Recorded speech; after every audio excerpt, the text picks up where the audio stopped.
Bonjour à tous, bienvenue sur la chaîne de Paladrone. Aujourd'hui, je vous propose une vidéo pour parler un peu d'actualité. Tout d'abord, ça fait plus de 6 mois que j'utilise le Mavic 3. Vous avez certainement vu mon essai du mois de décembre l'an dernier. Je l'ai maintenant testé dans d'autres situations, y compris en prestation et dans de l'événementiel. Et je vais vous faire un retour sur l'utilisation du Mavic 3 dans ce contexte. Qu'est-ce qu'il peut apporter? Est-ce qu'il est fiable? Est-ce que j'en suis satisfait? Donc la réponse dans cette vidéo. Autre sujet que je vais aborder, c'est le futur Mini 3 Pro de DJI. Il va sortir dans quelques jours. Quelles sont les principales nouveautés de ce produit? Qu'est-ce qui va m'intéresser dans le Mini 3 Pro? Est-ce qu'il y aura un essai sur la chaîne de Paladrone? La réponse à la fin de cette vidéo.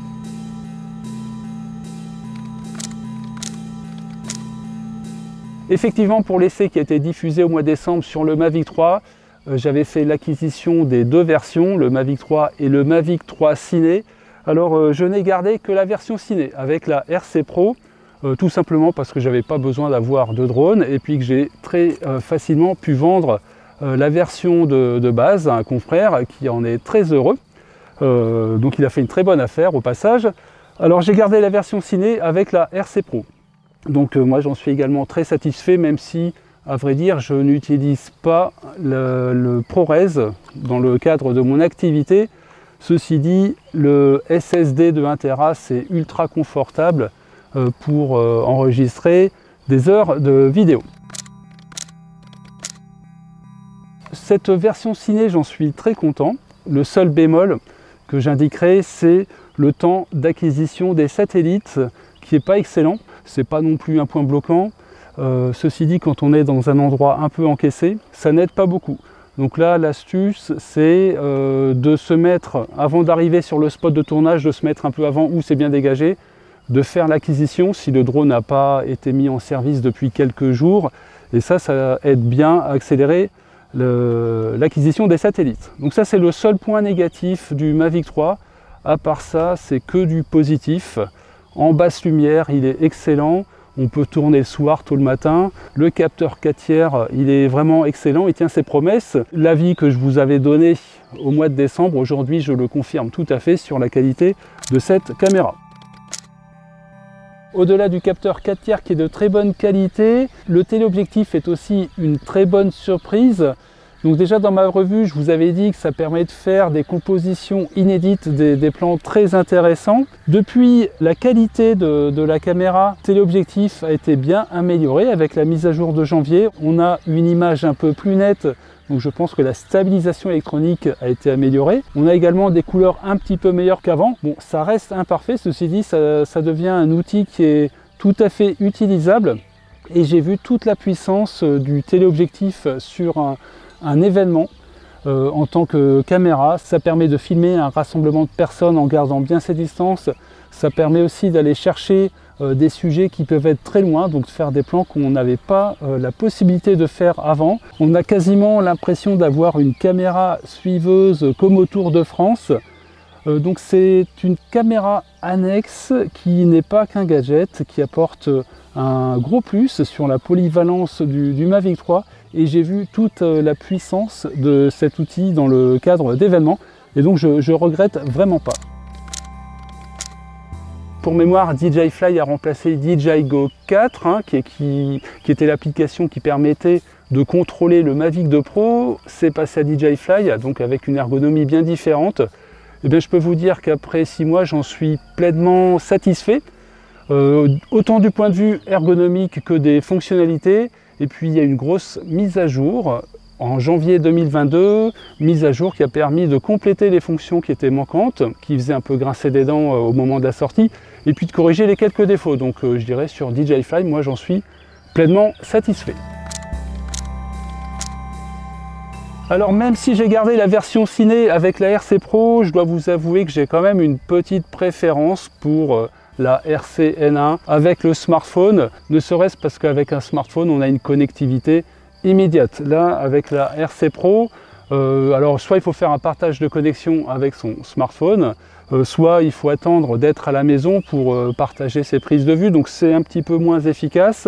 Et l'autre point aussi que je signale, c'est que d'installer des applications sur la RC Pro, c'est un peu la galère. Il suffit pas d'aller dans le Google Store, il faut faire des manips un petit peu différentes. Alors c'est pas compliqué, c'est pas faisable, mais c'est quand même pas si automatique que ça. Le Mavic 3, c'est un produit qui s'adresse aux photographes ou aux vidéastes éclairés et exigeants. Il s'adresse également très bien aux professionnels indépendants. Et pourquoi je vous dis ça? Parce que c'est un drone qui est très polyvalent.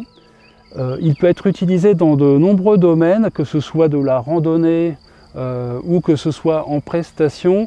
Et puis il est très bon en photo et en vidéo par toutes conditions. En conclusion, sur le Mavic 3, c'est le drone que j'utilise tout le temps. Il a remplacé tous les autres. Il est très fiable, il est toujours disponible. En un mot, il est toujours prêt quand j'en ai besoin. Et puis, il est toujours en excellent état. Donc moi, je suis ravi de cet achat.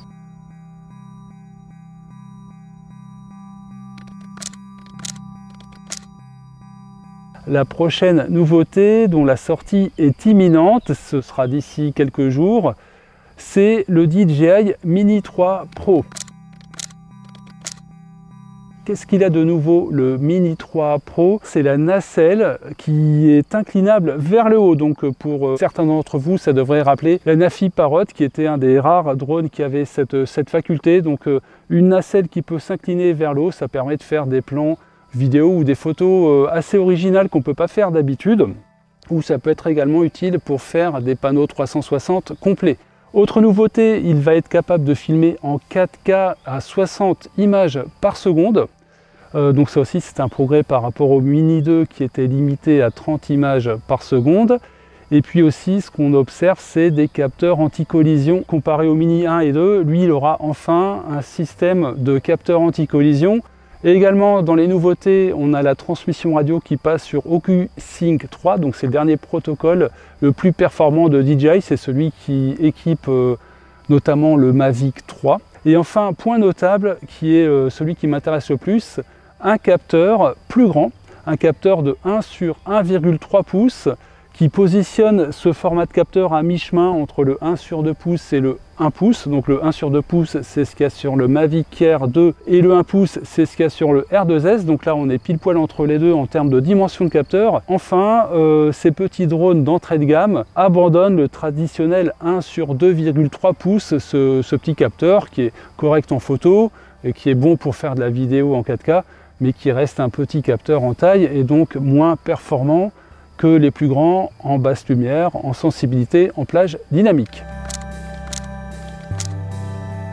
Alors pourquoi sortir un Mini 3 sachant que le Mini 2 est déjà très bien, il est sous 250 grammes, il fait de la bonne 4K, en tout cas correct pour le prix.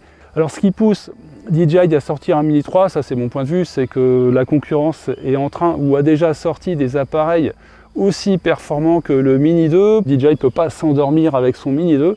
Et là encore une fois, dès qu'ils se font rattraper, ils font un bond en avant. Et puis ils explosent un peu la concurrence avec les specs. En tout cas, sur le papier, ils vont exploser la concurrence vu les specs du Mini 3. Autre point, c'est que le Mini 2, en réalité, c'était plus une mise à jour du Mini 1. C'était quasiment le même produit, il y avait un peu de gain, ça passait à la 4K. On avait les photos en RAW, une transmission radio un peu plus performante, mais c'était plus une mise à jour qu'une nouvelle génération de produits. Donc ça aussi, ça justifie que ce Mini 3 sorte et qu'il soit radicalement différent de ses grands frères. Il y a une caractéristique très intéressante du Mini 3, c'est qu'on pourra lui mettre deux types de batteries différentes. Une batterie pour qu'il tienne sous les 250 grammes avec 30-31 minutes d'autonomie. Et puis une plus grosse batterie qui permettrait d'aller, selon DJI, à 47 minutes. Donc c'est assez extraordinaire. Mais là, on ne respecte plus la barre des 250 grammes. Donc ça, c'est un premier point. Et on pourra acheter le Mini 3 avec une nouvelle radio avec écran proposée par DJI. Manifestement, ça n'est pas la RC Pro qui est disponible avec le Mavic 3. Donc c'est encore une nouvelle radio avec écran. Et l'histoire ne dit pas si la RC Pro du Mavic 3 sera compatible avec le Mini 3 Pro. On l'espère bien, mais rien n'est garanti avec DJI. Et enfin, dernière caractéristique remarquable, en tout cas intéressante sur le Mini 3 Pro, c'est la définition qui passe à 48 mégapixels en photo. Alors 48 mégapixels, moi ça me fait un petit peu penser à une technologie quad Bayer, celle qui avait été utilisée sur le Mavic Air 2. Un premier point faible qu'il faut relativiser, c'est le fait qu'il n'y ait pas d'anti-collision sur les côtés. Et je trouve, en tout cas c'est pour mon usage, je trouve que c'est plus intéressant d'avoir un anti-collision sur les côtés que devant, parce que lorsqu'on pilote son drone, on l'a en visuel, on a également le retour vidéo, on voit bien ce qui se passe devant. Donc s'il y a un arbre, s'il y a un obstacle, c'est assez facile de le détecter avec le retour vidéo. En revanche, lorsqu'on fait des plans latéraux, des plans en orbite ou des plans sur le côté, là le retour vidéo ne nous montre pas ce qui se passe sur le côté du drone. Lorsqu'on regarde le drone, on peut avoir une impression qu'il est devant ou derrière un arbre et en fait il est pile poil aligné avec l'arbre. Donc les anti-collisions sur le côté, ils pourraient dans certains cas être plus utiles que ceux qui sont devant. Donc ça c'est un premier point à relativiser parce que déjà c'est mieux d'avoir des anti-collisions devant que rien du tout. Autre point faible qui sera intéressant de regarder, c'est cette définition de capteur qui est très élevée, 48 mégapixels. Ça me fait dire que ce capteur est certainement un capteur en technologie quad Bayer. Donc c'est cette technologie qui permet d'avoir en même temps un capteur assez bien défini pour la photo et en même temps avec des photosites virtuels plus gros pour la vidéo. Donc ça je l'avais expliqué dans l'analyse du Mavic Air 2. Et donc c'est un capteur qui fait que la qualité à la fin est très dépendante du traitement du signal, parce qu'il y a un dématrissage un peu compliqué à faire des photosites. C'est un capteur avec des petits photosites minuscules et la qualité à la fin va être très dépendante des algorithmes qui vont interpréter les couleurs, interpréter le signal de chaque photosite. Et c'est pas toujours une réussite. Ça a été même un quasi, on va dire, échec avec le Mavic Air 2 qui était très bien en vidéo et en 12 mégapixels et pas bien du tout en 48 mégapixels. Donc c'est ce que je redoute, c'est que ce 48 mégapixels ce soit un argument dans la course à la définition des photos qui n'a pas beaucoup d'intérêt à mon avis sur des petits capteurs.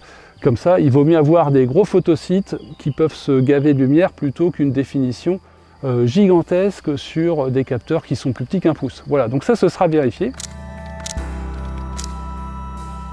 Oui, j'ai l'intention de tester le Mini 3 Pro et puis je pense même que je vais le garder après ces tests et je vais vous expliquer pourquoi. La première raison, c'est qu'enfin, on a un capteur avec un format différent sur un drone d'entrée de gamme. Le 1 sur 2,3 pouces, c'est un capteur qui marche très bien, mais qu'on se traîne depuis l'arrivée des Phantom, des Phantom 3. Et puis tous les modèles d'entrée de gamme de chez DJI avaient ce capteur, donc il n'y avait jamais eu depuis de réel gain et de réelle nouveauté sur la performance de l'image. Donc là, avec ce capteur un petit peu plus grand, je pense qu'on va voir enfin une nouveauté. Ensuite, le deuxième point, je suis vraiment curieux de voir la performance de ce capteur avec tous ces mégapixels, avec cette quantité de mégapixels assez impressionnante. J'espère qu'il n'y aura pas de mauvaise surprise, comme ça avait été le cas sur le Mavic Air 2, où là, le mode 48 mégapixels était plutôt décevant. Donc là, je suis curieux de voir les performances et peut-être qu'avec les progrès des microprocesseurs et des algorithmes de traitement d'image, on aura quelque chose de très satisfaisant. Au-delà de l'essai de ce Mini 3 Pro que j'envisage de faire très prochainement, je pense que je vais le garder. Si la qualité est effectivement au rendez-vous, je suis intéressé pour avoir une configuration très légère et optimisée pour la montagne. Donc je vous donne rendez-vous très bientôt pour laisser l'analyse et mon avis sur le Mini 3 Pro. Et je vous dis à très bientôt sur la chaîne de Paladrone.